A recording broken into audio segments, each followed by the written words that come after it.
akan mempresentasikan tentang Bhinneka Tunggal Ika. Sebelum itu, izinkan kami memperkenalkan diri. Saya Alfa Sugiman Sugian. Saya Gihanera Sugian. Saya Marieta Mahulae. Saya Kristina Sihotan. Saya Febrio Seba Tinambunan. Saya Winda Yulianti Simamora. Saya Puja Virginia Sugian. Yang pertama akan dijelaskan oleh Kak Kristina. Pertama, kami akan menjelaskan apa itu Bhinneka Tunggal Ika. Bhinneka Tunggal Ika ialah harmoni dalam keberagaman, yaitu prinsip dasar bangsa Indonesia yang merayakan perbedaan suku, agama, ras, dan budaya sebagai kekayaan nasional, bukan penghalang. Presentasi singkat ini menggali makna sejarah tentang dan langkah nyata untuk merawat persatuan. Itulah arti Bhinneka Tunggal Ika, yang selanjutnya akan dijelaskan oleh teman saya, Jihan. Selanjutnya, studi kasus, keberhasilan dan kegagalan. Keberhasilan festival lintas agama meningkatkan saling pengertian dan ekonomi lokal melalui peristiwa budaya. Kegagalan mediasi dan penyebaran hoaks memicu kekerasan, menunjukkan lemahnya mekanisme pencegahan. Selanjutnya dijelaskan oleh Juli. Baik, di sini saya akan menjelaskan tentang aksi nyata apa yang bisa kita lakukan. 1. Media bertanggung jawab, yaitu verifikasi informasi sebelum membagikan dukungan jurnalisme yang membangun. Yang kedua itu tentang dukungan kebijaksanaan, yaitu advokasi kebijakan eksklusi anti-terorisme untuk menegakkan HAM atau hak asasi manusia serta layanan setara. Yang ketiga yaitu pelibatan anak muda, yaitu program kepemimpinan pemuda yang menekankan kerjasama lintas identitas. Dan yang keempat tentang mulai di lingkungan, yaitu tentang dialog tetangga, RW dan RT dan kegiatan gotong royong setiap kelompok. Yang selanjutnya akan dijelaskan oleh Kak Winda.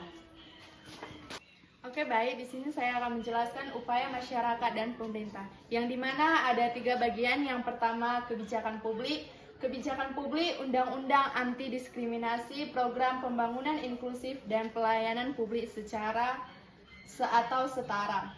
Yang kedua, inisiatif sipil, yang dimana inisiatif sipil, organisasi masyarakat, tokoh agama, dan komunitas lokal menggerakkan dialog dan rekonsiliasi.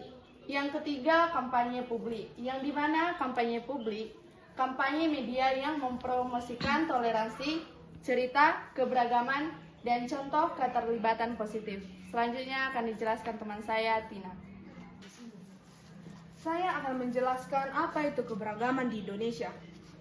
Keberagaman di Indonesia ialah suku kurang lebih dari 1.300 kelompok etnis, budaya lokal yang kaya, agama, Islam, Kristen, Katolik, Hindu, Buddha, Konghucu, dan kepercayaan lokal. Lalu bahasa, ratusan bahasa daerah, bahasa nasional sebagai pemersatu, yaitu adalah bahasa Indonesia.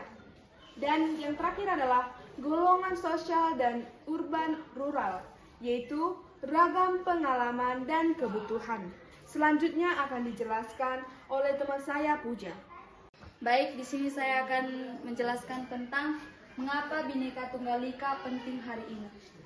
Ada 3 bagian yang terbagi, yaitu resiliensi sosial untuk memperkuat ketahanan masyarakat menghadapi konflik dan disrupsi.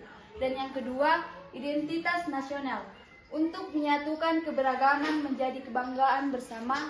Dan yang ketiga, membangun inklusi, di mana inklusi ini adalah mendorong peluang ekonomi dan layanan yang adil untuk semua kelompok.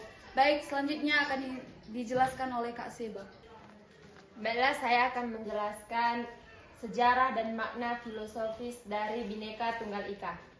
Bhinneka Tunggal Ika berasal dari sastra Majapahit atau Kakawin Sutasoma, yang maknanya berbeda-beda tetapi tetap satu. Filosofi ini menekankan toleransi, kesepakatan sosial, dan solidaritas lintas perbedaan. Secara filosofis, ia mengajarkan keseimbangan antara pengakuan keragaman dan komitmen pada tujuan bersama. Saya juga akan menjelaskan peran pendidikan pendidikan dalam memperkuat toleransi. Yang pertama, kurikulum inklusif, yang dimana yaitu memasukkan sejarah budaya lokal dan nasional. Yang kedua, pengajaran nilai, yaitu empati, penghargaan, dan dialog konstruktif. Yang ketiga, kegiatan lintas budaya, yaitu tukar pelajar, proyek komunitas, studi lapangan. Investasi pada pendidikan toleransi menghasilkan generasi yang mampu menjembatani perbedaan. Selanjutnya akan dijelaskan oleh Juli.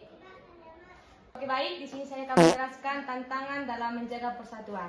Yang pertama itu disinformasi atau polarisasi, yaitu informasi salah memperbesar perbedaan dan menciptakan kecemasan sosial.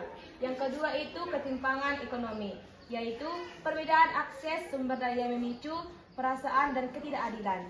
Yang ketiga itu adalah konflik lokal, yaitu perselisihan lokasi yang tidak ditangani dengan meluas dan memecah belah. Dan selanjutnya akan dijelaskan oleh Kak Aca. Oke baik, kesimpulan dari Bhinneka Tunggal Ika adalah Bhinneka Tunggal Ika bukan sekedar semboyan, ia adalah praktik yang membutuhkan kerjasama.